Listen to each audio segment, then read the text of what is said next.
In the 1980s, horror films had somewhat of a renaissance thanks to the VHS revolution, and amongst the most popular types of horror films at the time were the stalk and slash or slasher movie films. Now, of these films, Friday the 13th was by far the biggest franchise, and somewhat inevitably, video games were made based upon it. Now, this particular Friday the 13th title by Domark from 1985 is not the same as the NES version, which is far better known. This is a different game where, as you can see, you are tasked with playing a random camp counsellor and you have to wander around Camp Crystal Lake and its environs looking for weapons and attempting to kill Jason. Now, as things go, yes, it's 1985 and the 8-bit system's not that powerful, and this game looks okay for the time. It is flick screen, which does help somewhat, and it's got quite a decent sized map with various cabins. There's the church, which is your safe place, because for some reason in this game Jason cannot stand going into a church. Not something that ever popped up in the films, and I would know. I've watched all the entries in the Friday the 13th franchise many times over. But it's not a bad little game.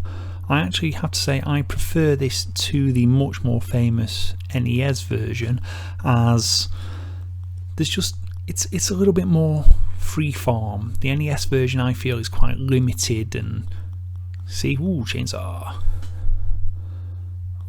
There you go. 2 of the counsellors have been killed already by Jason. You'll see the flashing borders and you'll see the tombstones appear where the counsellors are. Now, it's not the most complex game, let's be fair, but it does in a way capture the feel of the films, in that there is always one plucky, resourceful protagonist, usually a female in the films, who will ultimately end up taking on Jason and defeating him. Now, in this game you'll take on Jason multiple times because there is no real end to the game. It just loops and loops and loops and loops into infinity, which is probably the game's biggest drawback. But there's an element of fun to it. You know, who wouldn't want to try and kick Jason Voorhees' ass with a chainsaw? I know I certainly would. It'd be fun. Well, you know, it's a decent enough attempt at this type of game for the time. It's kind of open world. Oh, there you go, another one's gone. Indeed, it bears a fair bit more resemblance to the modern Friday the 13th game than it does its NES contemporary.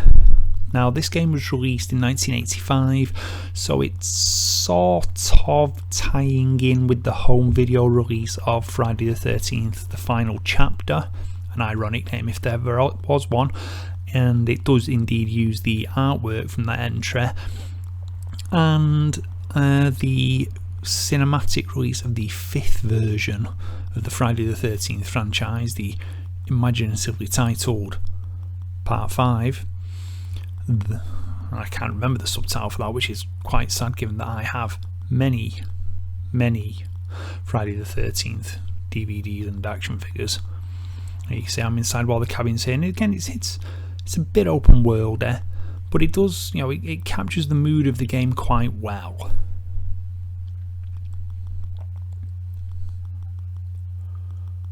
If anything, these cabins are a bit better laid out than the ones in the contemporary version of the game, but I digress.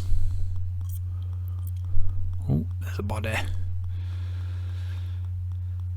I think that's Jason there. One of these is Jason. I can't remember which one. It's that one there, I think, but yeah. We're on the archery range, which people will recognise from Friday the 13th there. If you've seen the original film, it has the cabins as a archery range and a few other bits and pieces. This version of Camp Crystal Lake's quite interesting. It's like I said, even though the game came out around the time of the 4th and 5th entries in the franchise. A lot of it does appear to be based around the first entry in the franchise, which is slightly odd, but I'm guessing that was just a lot easier for them to do. Now, this game was also released on the Commodore 64 and the Amstrad. I have to say, neither version is particularly better or worse than this Spectrum version.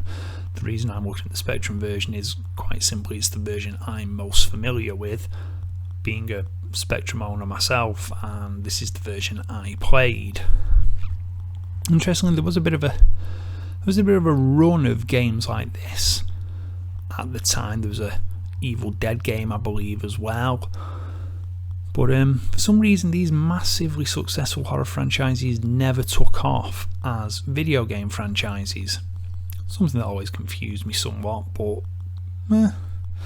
I guess it's hard to translate on these simple 8-bit machines.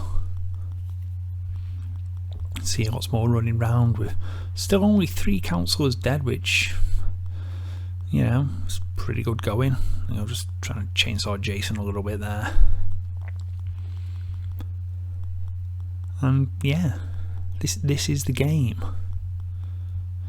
Obviously, you know, had this been done later on in the Spectrum's life cycle, I think you would have had something a bit more interesting maybe to look at in terms of graphics. Hey, and there he is. He's gone.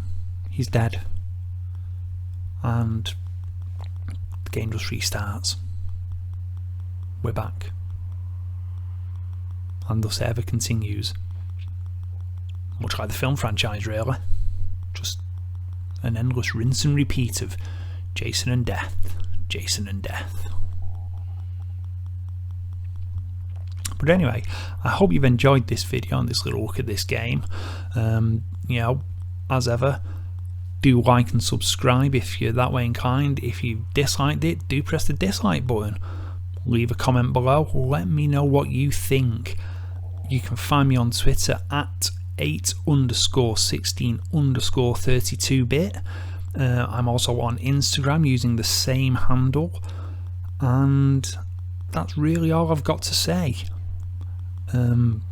Yeah, this is Learned Rob saying I hope you've enjoyed this, and I will be seeing you very, very, very soon with another Halloween Havoc video.